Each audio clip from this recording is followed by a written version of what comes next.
Welcome back, guys. So today I wanted to talk about the ultimate Game Boy Color setup. So if you remember, about a year ago, I did review this little fella here, the GB Boy Color.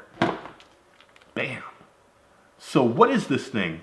A lot of people have reviewed this, a lot of people have messed with this. What it is a Chinese clone of the Game Boy Color. And it does some things right, does some things better, and it does some things not as great compared to an original system. So to start off, just a brief recap, it is a backlit Game Boy Color. Unheard of, right? The screen quality is really good. It has some built-in games. A bunch of them are legit games, but also a vast majority of them are just, clones or homebrews, stuff like that. But it has like your Super Mario Land, Contra, DuckTales.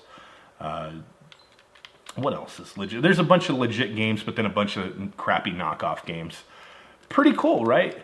The screen, though, the only issue really that I have with this device is the aspect ratio is off. Horizontally, it's a little stretched. So some people might have an issue with that. And it always shows the GB Boy logo. It doesn't show the Nintendo logo. But the screen is stretched a little bit. Some people might take issue with that. For me, over the past year, have I used the crap out of this device?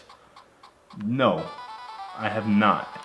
Personally, myself, I have not used this almost at all, but it has gotten a ton of use over the past year. And that's what I kind of want to talk about.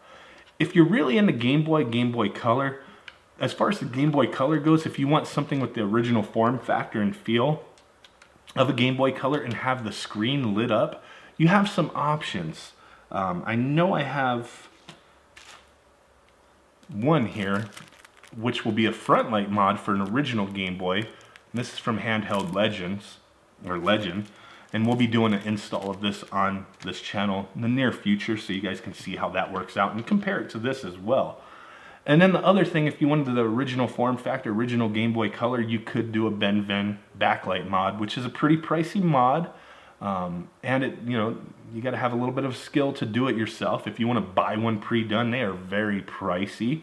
So obviously there are other options as well. You can use a Game Boy Advance SP, or even an original Game Boy Advance with a backlight mod. That's what this has, backlight mod.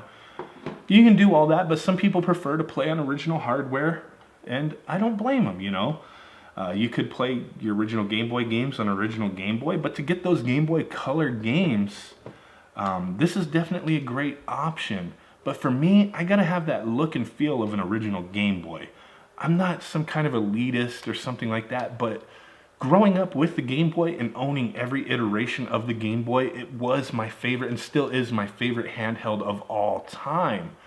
And this just didn't do it for me, I'm being honest.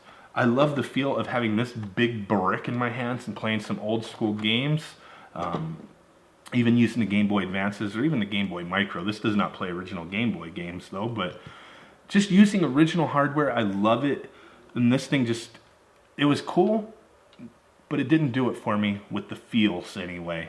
The screen looks great. Like I said, it is stretched out a little bit. But over the past year, this did get a lot of use. Now I have kids, and my youngest is 3 years old. He's about to turn 4.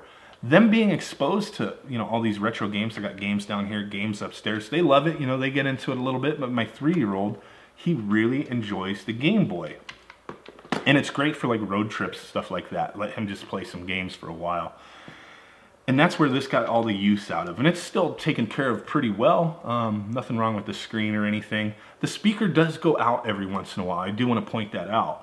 And I did crack the grill on there because it's very cheap plastic. I mean, I'm just being honest with you.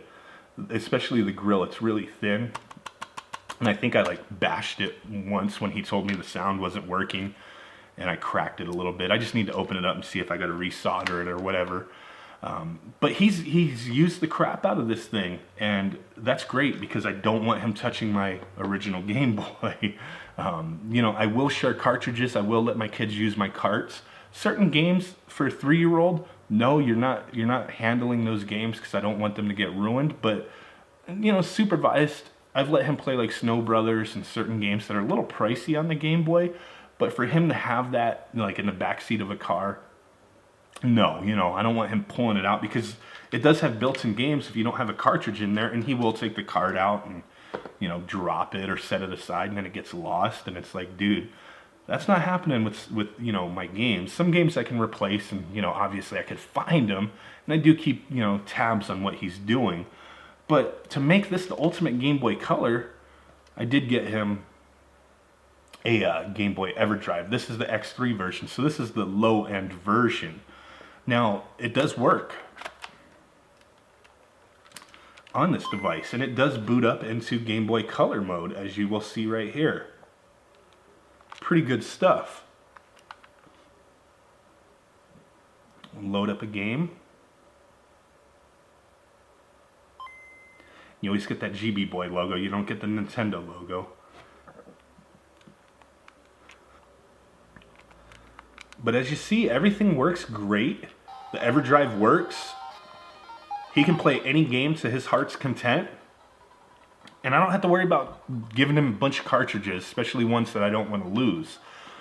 So the only real issue with this Everdrive is that it doesn't save. If like, for example, if you played Shantai, or, you know, whatever the original version was, and you save your game and then you power off, it's not going to save. You have to, there's a reset button built into this cartridge. It's pretty interesting, but for this specific one, you just press the cart. And as you can hear, kind of has a little clicky noise, right? And that's because there is a little tiny button in there. If you can see it, it's like right there. A little like gold colored button. And that'll reset, and then it saves your game. So I don't really have to worry about that too much. That's why I cheaped out and got him the X3 version, because he'll just play certain games for a little while. I don't have to worry about him wanting to save them or anything. But I think that's pretty sweet that this works on the GB Boy Color. You can play all the Game Boy games you want, Game Boy Color games. So having you know, an Everdrive, the X3 version, I think is like 50 or 60 bucks. Yeah, it's a little pricey, but being able to have all the access to every game on this pretty sweet device, especially for somebody, like I said, a youngster who likes these games, but you don't want to either spend the money on the expensive carts that they might want to play, or possibly wear and tear and destroy your original hardware. I think this is a sweet choice. I still think it's pretty cool, especially for people who have that nostalgia for Game Boy Color. But like I said, for me, the feels weren't there not using the original system. It's still pretty sweet, but for me, I have to use the original hardware to play my Game Boy games. Like, I can just tell, like the D-pad and the buttons, they're not bad, but they just don't feel the same to me. That's my biggest concern, despite, you know, beside the aspect ratio being off. But I think, you know, a cheap option for backlit Game Boy Color, this is pretty legit, guys. You can find them on eBay. I think Amazon might have them as well. You can find them all over the place for a reasonable price. I think they still go for between 40 to 50 bucks. If you import direct from China, it's probably quite a bit less. But that's what I wanted to talk about is, yes, this thing works with the Everdrive, and I still think it's pretty awesome, just not for me. But to share this with my child, let him play these old school retro games, I think is pretty sweet. You know, he's got Ghost and Goblins, some Spider-Man, all the Kirby games, some Lego games, the Super Mario Land games, some Star Wars, Snow Brothers, Ghostbusters, one of his favorites. Got a lot of cool games all ready to go for him to play, and that's pretty awesome. So in the near future, like I said, we will be doing an install of the front light.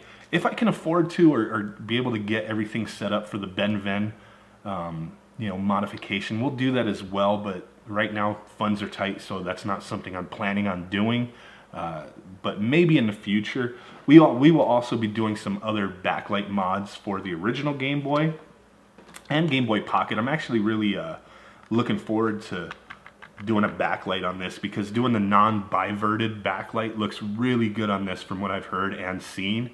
And I really do like the Game Boy Pocket, little small form factor, and the screen just like really looked good to me compared to the original Game Boy. So yeah, I got my Everdrive in there. I used the X5 version. I didn't really see a reason to get the X7. Like, I don't want to play the Pokemon games on here that require it, so that worked for me. So appreciate you guys stopping in. Like I said, just wanted to revisit this. I still think it's an awesome device, and I can highly recommend it, especially if you don't care about having an original Game Boy, but you want to play all those awesome old games, especially paired with an Everdrive. Pretty sweet stuff. So thank you guys. Smash that like button, subscribe, do all that cool stuff. Stay tuned for these mod videos because we're going to be doing a handful of them. We'll even be doing Game Boy Advance mods as well in the near future. So hope you guys look forward to that. Appreciate it. Smash it, like it, notification bell, all that crazy stuff. Whatever you want to do. Thumbs up, thumbs down. Drop a comment. Thank you. And boom. Bye-bye.